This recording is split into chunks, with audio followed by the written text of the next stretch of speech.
우리 옆 사람하고 인사하겠습니다. 사랑합니다. 축복합니다. 사랑합니다. 축복합니다. 무엇보다도 하나님의 사랑과 축복이 이 시간도 이 자리에서 오늘 예배 가운데서 또 하루 가운데서 가득 차고 넘치길 간절히 소망합니다. 사랑하는 성도 여러분, 요즘 집에 손님 초대한다는 게 참 쉽지 않은 것 같습니다. 한 번은 이곳에 와서 어떤 분이 아프시다고 해서 병문안을 가기 위해 전화를 했습니다. 그랬더니 목사님, 집이 좀 어수선합니다. 요즘 바빠서 집 정리를 못했네요. 다음에 조금 여유 생기면 그때 잘 정리된 집에 보시면 안 될까요? 그런데 가만히 생각해 보면 저는 집을 보러 가는 게 아니라 그분을 뵙고 싶어서 가려고 하는 건데, 정말 집이 문제여서, 집을 정리 여부가 문제여서 그런 것일까? 아니면 혹시 집이라는 공간이 우리의 삶을 가장 솔직하게 드러내는 자리이기 때문에 괜히 마음이 불편해져서 그러는 것은 아닐까 하는 그런 생각을 해봤습니다. 여러분은 어떻습니까? 집에서 신방받는 것에 대해서 어떻게 생각하십니까? 오늘 본문에 나온 한 사람은 사람들 앞에 서기 어려운 인생을 살았던 사람입니다. 항상 사람들 속에 있었지만 늘 혼자였던 사람, 이름만 들어도 손가락질 받았던 사람.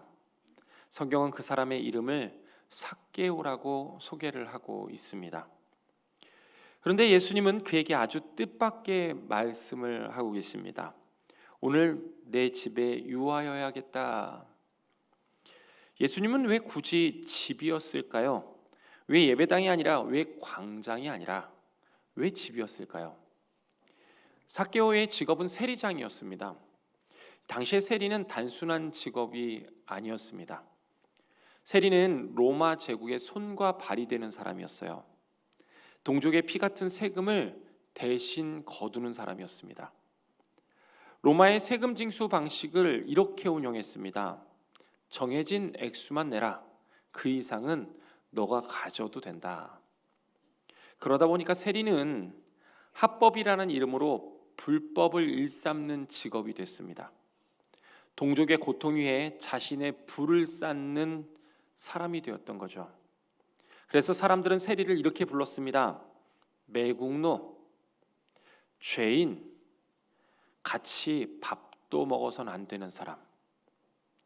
삭개오는 그 세리들 중에서 세리장, 즉 세리들을 관리하는 책임자였습니다. 사람들의 미움은 삭개오 한 사람에게만 향하는 것이 아니라 그가 지나온 모든 선택 위에 쌓여져 갔습니다. 그는 잘 알고 있었습니다. 내가 돈을 벌수록 사람들은 나를 더 미워하는구나. 내가 성공할수록 나는 더 외로워져야 되는구나. 그러나 더 문제는 삭개오는 그 삶을 쉽게 내려놓을 수 없는 사람이었더라 하는 겁니다. 어쩌면 그는 이미 각오했는지도 모릅니다. 이 정도는 어쩔 수 없지. 살려면 방법이 없잖아. 다들 이렇게 살아가는 거 아니야? 시간이 지날수록 돈은 늘어났죠. 집은 커졌고 창고도 가득 찼습니다. 하지만 그의 마음은 점점 텅 비어져 가는 그 인생길 위에 서 있습니다. 사람들은 그를 피했고 아이들은 손가락질했고 랍비들은 그의 앞을 지나가지 않았습니다. 삭개오는 늘 사람들 속에 있었지만 아무도 그의 편은 없었던 인생이었습니다. 그런 삭개오에게 한 소식이 들려옵니다. 예수라는 분이 여리고를 지나가신다더라. 삭개오의 마음이 흔들립니다. 이는 이미 그에 대해서 많은 이야기를 들었거든요. 죄인들과 함께 식사하시는 그분, 세리 마태를 제자로 부르셨다라는 그분, 정죄보다는 용서를 먼저 말씀하신다고 하는 그분. 삭개오는 처음으로 자기 마음 깊은 곳에서 생각을 하는 거예요. 저분은 나를 어떻게 보실까? 저분 앞에서라면 나도 숨어 있지 않아도 되지 않을까? 저분이라고 한다면 내 인생 다시 시작할 수 있지 않을까? 오늘 말씀 3절은 그 마음을 이렇게 표현하고 있습니다. 삭개오가 예수께서 어떠한 사람인가 하여 보고자 하되. 그는 단순히 얼굴을 보고 싶었던 것이 아닙니다. 그분의 시선 안에 내가 들어갈 수 있을까? 그것이 삭개오의 갈망이었던 거예요. 삭개오는 예수님이 지나가신다는 그 길로 갑니다. 하지만 현실은 참 냉혹했습니다. 키가 작았기 때문에 많은 사람들로 인해서 볼 수가 없었던 겁니다. 그는 사람들 뒤에 설 수밖에 없었습니다. 왜냐하면 앞에서도 밀려났고 옆에 서면 눈총을 받았기 때문에요. 사람들은 한마디의 말을 하지 않았지만 이미 그에 대한 그 시선으로 그 답을 정해놓고 있었습니다. 너는 여기 살 자격이 없어. 너는 구경꾼일 뿐이야. 너 같은 사람이 감히 예수님을 봐. 그 순간 삭개오는 깨닫습니다. 나는 예수님을 보고 싶어도 정상적인 방법으로는 볼 수 없는 사람이구나. 그래서 그는 결단합니다. 세리장으로서의 체면을 내려놓고 성공한 어른의 자존심을 내려놓고 이 돌무화과 나무 위로 올라갑니다. 그 모습을 본 많은 사람들이 수군거립니다. 야, 저 사람 세리장 아니야? 돈도 많은 사람이 왜 저런데? 그러나 삭개오는 상관하지 않습니다. 그의 마음에는 단 하나의 간절함만이 있었기 때문입니다. 한 번만이라도 예수님을 제대로 보고 싶다. 그런데 그때 놀라운 장면이 펼쳐집니다. 예수님이 그 나무 아래서 발걸음을 멈추신 겁니다. 그리고 고개를 들어서 삭개오를 바라봅니다. 삭개오는 예수님을 내려다보고 있었지만 그보다 먼저 예수님이 삭개오를 올려다보시면서 말씀하십니다. 예수님은 군중을 보시지 않았어요. 세리장이라는 직업을 먼저 묻지도 않으셨습니다. 그의 과거를 들추지도 않으셨습니다. 예수님은 단 한마디로 그를 부르시는입니다. 삭개오야. 사람들은 죄인이라고 불렀지만 예수님은 그의 이름을 불러주었습니다. 그리고 이렇게 말씀하십니다. 속히 내려오라. 내가 오늘 너의 집에 유하여야겠다. 예수님의 이 한마디의 말은 이 모든 상황을 대변했습니다. 나는 너의 이야기를 알고 있다. 나는 너를 피하지 않을 것이라. 내가 너의 삶의 안으로 들어갈 것이다. 삭개오가 그 순간 깨닫습니다. 아, 내가 예수님을 찾았던 게 아니라 예수님이 먼저 나를 찾아오셨구나. 우리가 하나님께 올라가기 전에 하나님이 우리 인생의 나무 아래로 내려오신 사건. 삭개오는 예수님을 보기 위해 나무에 올라갔지만 구원은 이미 그를 향해서 내려오고 있었던 것입니다. 오늘 삭개오의 이야기를 들으면서 우리는 삭개오 참 대단하네. 저 정도면 인생이 바뀔만 하지라고 말할 수도 있을 것입니다.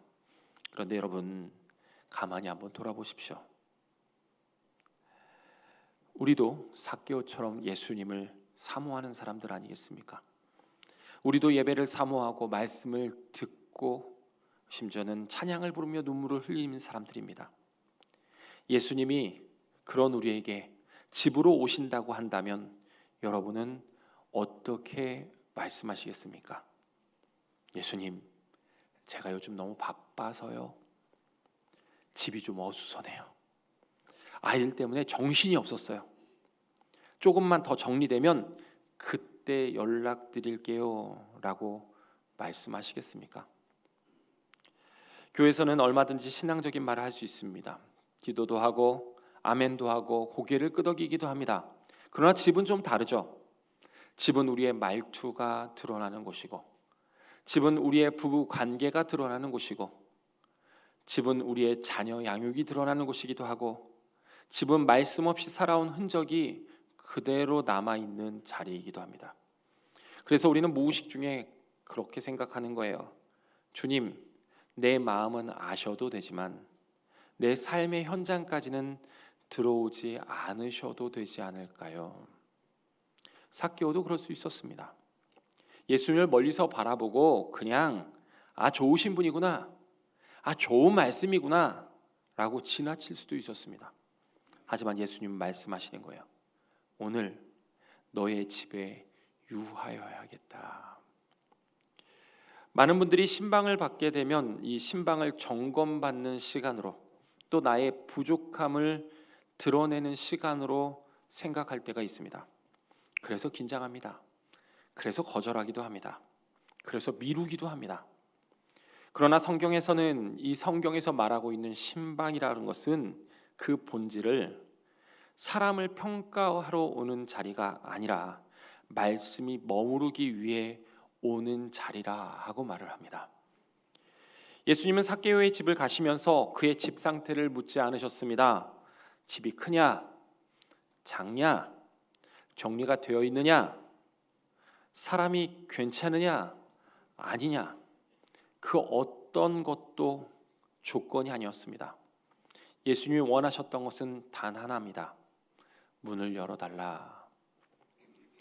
그러면 왜 예수님은 굳이 삭개오의 집으로 가신 걸까요? 광장에서, 그 앞에 넓은 광장에서 설교를 하셔도 됐고 그 길 가운데서도 말씀을 하셔도 됐을 것입니다. 그런데 예수님은 왜 그 집으로 들어가셨을까요? 왜냐하면 그 집이 바로 삶이 굴러가는 중심이었기 때문입니다. 말씀이 예배당에 머무르면 은혜로 끝납니다. 그러나 말씀이 집으로 들어오면 삶이 바뀌어집니다.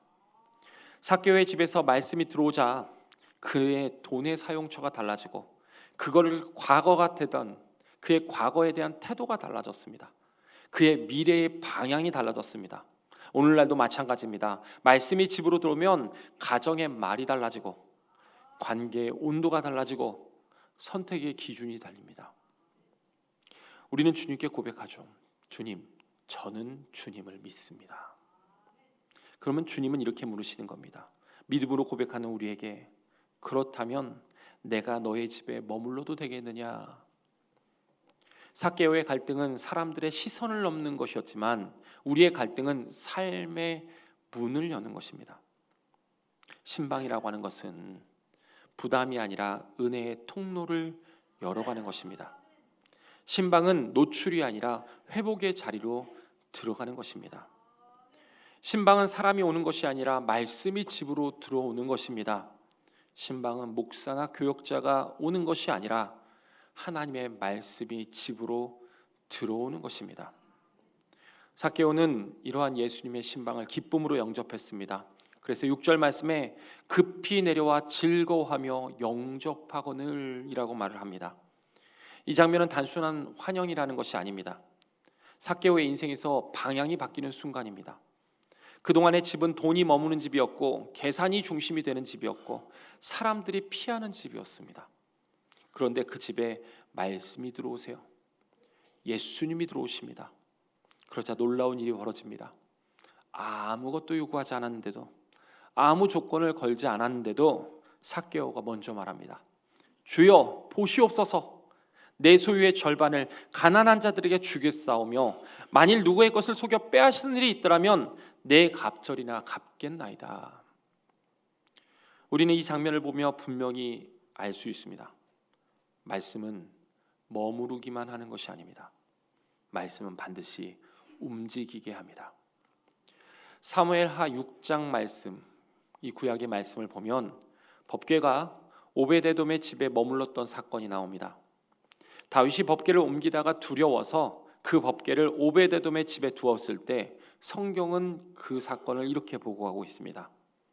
여호와의 궤가 가드 사람 오베데돔의 집에 석 달을 있었는데 여호와께서 오베데돔과 그의 온 집에 복을 주시니라. 법궤가 왔다고 해서 집 구조가 바뀌었다는 말이 없습니다. 큰 재산이 생겼다는 말도 없습니다. 그러나 분명히 말합니다. 온 집에 복을 주셨다.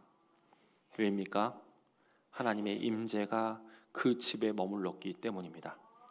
삭개오 집도 마찬가지입니다. 예수님이 들어오는 순간 그 집은 더 이상 삭개오의 집이 아니라 주님이 머무시는 집이 됩니다. 삭개오의 변화는 회개했다는 감정의 표현으로 끝나지 않습니다. 그의 변화는 삶의 구조가 바뀌는 변화가 된 겁니다. 돈을 움켜쥐었던 손이 열리고 숨겼던 삶이 드러나고 자기 중심의 인생이 이웃을 향해서 흘러가기 시작합니다. 말씀이 머물면 생각이 바뀝니다. 말씀이 머물면 기준이 바뀝니다. 말씀이 머물면 결국 행동의 변화가 찾아옵니다. 그래서 예수님은 9절 말씀을 통해서 이렇게 선언하십니다. 오늘 구원이 이 집에 이르렀으니, 구원은 말로 선포되기 선한 이전에 삶으로 증명되는 역사를 말합니다. 여러분, 삭개오의 인생을 통해 분명히 보고 있지 않습니까? 예수님을 모신다고 해서 문제가 즉시 사라지는 것 아닙니다. 과거가 지워진 것도 아닙니다. 그러나 분명한 변화가 있습니다. 그 축복이 그 안에만 머물러 있는 것이 아니라, 이제는 그 축복을 쌓아두고 가만히 고정되어 있는 것이 아니라 삭개오처럼 축복을 흘려보내는 사람이 되는 것이고, 자기의 인생을 지키는 사람이 아니라 하나님의 나라를 드러내는 사람이 되는 것입니다. 그래서 예수님은 10절을 통해서 마지막으로 이렇게 선포하십니다. 인자가 온 것은 잃어버린 자를 찾아 구원하려 함이니라. 삭개오는 잃어버린 사람이었지만 말씀이 그의 집에 머무르는 순간 다시 쓰임받는 인생으로 변화됩니다. 말씀이 그의 집에 머무는 순간 하나님의 길로 걷는 인생이 됩니다. 여러분, 삭개오의 집에 예수님이 들어오신 사건은 특별한 사람만 경험하는 이 예외적인 이야기가 아닙니다. 오늘도 예수님은 우리에게 같은 말씀을 하십니다. 오늘 너의 집에 유하여야겠다. 이 말씀은 우리에게 세 가지 영적 형태로 다가옵니다. 첫째는 오늘 내 집에 무엇이 머물고 있는가 하는 것입니다. 어떤 분이 이런 말씀을 하시더라고요. 목사님, 집에 들어오면요, 저도 모르게 제일 먼저 손이 가는 게 있어요. 뭘까요? TV 리모컨이랍니다. 집에 들어오면 말은 거의 없습니다. TV의 소리가 집의 공기를 채웁니다. 각자 스마트폰을 보고 같은 공간에 있지만 각자의 세계 속에서 살아갑니다. 그 집에 부족한 것이 무엇입니까? 가구입니까? 경제입니까? 아닙니다. 말씀이 머물 자리가 없는 것입니다. 집은 단순히 잠을 자는 공간이 아닙니다. 집은 우리 인생에 있어서 가장 솔직해지는 자리입니다. 말씀이 머무는 집이 있는 반면에 걱정이 머무는 집이 있고, 분노가 머무는 집이 있고, 침묵만 머무는 집이 있고, 스마트폰과 TV 소리만 가득한 집도 있습니다. 여러분 어떠십니까? 여러분의 집에 들어서면 어떤 공기가 먼저 느껴지십니까? 평안입니까? 아니면 긴장입니까? 아니면 대화입니까? 정말 아니면 각자의 방으로 흩어지게 바쁘십니까? 이 질문 앞에서 우리는 정직해져야 합니다.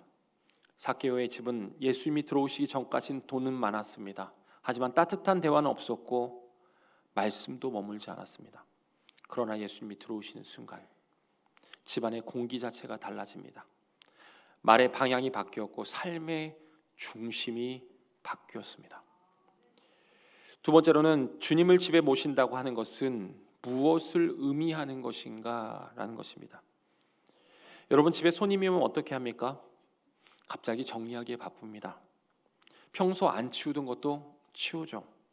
소파의 위치도 바꿔보고 냉장고 위도 안에 열어봅니다. 왜요? 누가 온다는 사실 하나로, 누군가 머문다는 거 하나, 사실 하나만으로 집의 모습이 달라지기 때문입니다. 그렇다면 예수님이 집에 머무신다면 우리 집 어떻게 하시겠습니까? 주님을 집으로 모신다는 것은 예배당에 예수님을 모시는 것을 넘어서 우리 집 안으로 모셔서 삶의 주도권을 내어드리는 겁니다. 하루의 시작을 말씀이 결정하게 하는 것, 가정의 문제를 내 방식이 아니라 하나님 말씀 앞에 내려놓는 것, 돈과 시간을, 이 관계의 기준을 말씀이 조정하게 하는 것입니다. 주님을 집으로 모셨다고 해서 사람이 완벽해지는 건 아니죠. 하지만 그 말씀 앞에 머무는 사람으로 시작되는 것입니다. 세 번째로는 말씀이 머무는 집이 되기 위해 우리는 어떠한 문을 열어야 하는가라는 겁니다. 어떤 교회 집사님이 이런 고백을 하셨습니다. 목사님, 주차장은 늘 열려 있는데 제 마음 문은 항상 닫혀 있는 것 같습니다. 차는 들어오고 나가지만 말씀이 들어오지 못하는 집. 주님은 주차장에 머무르시는 걸 원하는 것이 아닙니다. 주님은 집 안으로 들어오시길 원하시는 겁니다. 그래서 우리는 마음의 문을 열어야 됩니다. 말씀은 단순히 문 앞에 서서 머물러 있지 않습니다. 삭개오가 체면의 문을 열었고 사람들에 대한 시선에 대한 문을 열었고 과거의 죄책감의 문을 열었습니다. 오늘도 우리의 모습 가운데도 삭개오처럼 열어야 될 문이 있습니다. 첫째는 시간의 문입니다. 바빠서라는 말 뒤에 말씀이 밀려나게 두지 마십시오. 둘째는 자존심의 문입니다. 내가 알아서 할 수 있다라는 그 마음이 여러분 주님이 들어올 자리를 막는 것입니다. 셋째는 두려움의 문입니다. 드러나면 안 된다, 바뀌면 손해본다라는 그 마음이 말씀이 들어올 자리를 막고 있는 것입니다. 주님은 정리된 집을 찾는 분이 아니십니다. 문이 열린 집을 찾으십니다. 삭개오의 집에 말씀이 머물자 인생이 움직이기 시작했습니다. 오늘 예수님은 우리의 집 문 앞에 서 계십니다. 그리고 말씀하십니다. 오늘 내가 너의 집에 유하여야겠다. 이제 우리의 대답이 남았습니다. 문을 닫은 채 멀리서 예수님을 바라볼 것인가? 아니면 문을 열고 말씀을 삶의 주인으로 모실 것인가? 말씀이 머무는 집은 사람이 바뀌고 가정이 바뀌고 인생의 방향이 바뀝니다. 예수님을 집으로 모신다고 하는 것은 편해지는 인생을 바라보는 것이 아니라 바뀌는 인생을 선택하는 것입니다. 미움을 받는 직업을 가졌지만 버릴 수 없었던 삶, 예수님을 보고 싶었으나 볼 수 없었던 그 현실, 체면을 내려놓고 나무에 오르는 결단, 그리고 그를 먼저 보시고 그의 이름을 부르시는 그 예수님. 삭개오는 그 예수님을 집으로 모셨고 그 순간 인생의 방향이 바뀌었습니다. 삭개오의 인생이 바뀐 것은 그가 결단을 잘해서가 아닙니다. 회개를 멋지게 잘해서도 아닙니다. 예수님이 그의 집에 머물렀기 때문입니다. 말씀이 들어오자 그가 움켜줬던 돈의 방향이 바뀌고 관계의 방향이 바뀌고 삶의 목적이 바뀝니다. 여러분은 예수님을 멀리서 바라보는 신앙에 만족하시겠습니까? 아니면 문을 열고 삶의 자리로 모시는 신앙을 선택하시겠습니까? 말씀이 시간의 주인이 되고 말씀이 가정의 주인이 되고 말씀이 삶의 방향을 이끄는 인생, 그 인생은 더 이상 예전과 같을 순 없습니다. 오늘 우리 집 문 앞에 서 계신 예수님께서 그 예수님을 바라보면서 주님 어서 오십시오, 이 집에 머물러 주십시오 라고 고백할 수 있는 저와 여러분 될 수 있길 바랍니다. 그 고백을 통해서 사람이 바뀝니다. 가정이 바뀝니다. 인생의 방향이 바뀌는 구원의 역사가 있습니다. 오늘 그 문을 여는 저와 여러분의 결단이 우리 모두의 고백이 되어서 하나님께서 주도하시는 인생, 말씀이 능력되고 변화되는 인생이 될 수 있기를 주님의 이름으로 간절히 축원합니다. 기도하겠습니다. 사랑과 은혜의 주님, 오늘 말씀 앞에서 저희를 세워주셔서 감사드립니다. 삭개오의 인생 이야기를 들으며 저희 자신의 모습을 봅니다. 주님을 사모한다고 말하면서도 정작 삶의 문, 집의 문은 함께 열지 못했던 저희 모습을 봅니다. 주님, 저희의 집에는 무엇이 머물고 있었는지 이 시간 정착하게 돌아볼 때에 말씀보다 걱정이, 기보다 분주함이, 사랑보다 침묵이 머물러 있음을 고백합니다. 주님, 오늘 저희가 더 이상 멀리 서서 주님을 바라보는 신앙에 머물지 않게 하시고 이제 문을 열고 주님의 삶의 자리로 가정의 중심으로 모실 수 있도록 주님 주관하여 주시옵소서. 때로는 정리되지 않은 모습일 수 있습니다. 부족하고 연약한 모습이 될 수 있습니다. 문이 열리는 집이 될 수도, 그 부족함 때문에 문을 닫고 있는 집이 될 수도 있습니다. 주님, 주님의 말씀이 머무는 집이 되기 위해서 문을 열게 하여 주시고, 주님, 우리가 그 문을 열 때에 우리의 자존심, 두려움, 하나님 모든 것을 내려놓고 하나님 안에서 그 말씀이 머물 수 있도록 주님, 우리의 인생을 열어가는 귀한 삶이 될 수 있도록 인도하여 주시옵소서. 특별히 이 결단이 말로 끝나지 않고 삶으로 이어지게 하시고 우리의 집이 주님을 기뻐하시는 머무리는 집에서 하나님께서 함께 하시는 그리스도의 집, 무엇보다도 하나님께서 채워주시고 인도하시고 형통하는 집이 될 수 있도록 주님께서 인도하여 주시고 이끌어 주시옵소서. 예수 그리스도의 이름으로 기도드리옵나이다. 아멘.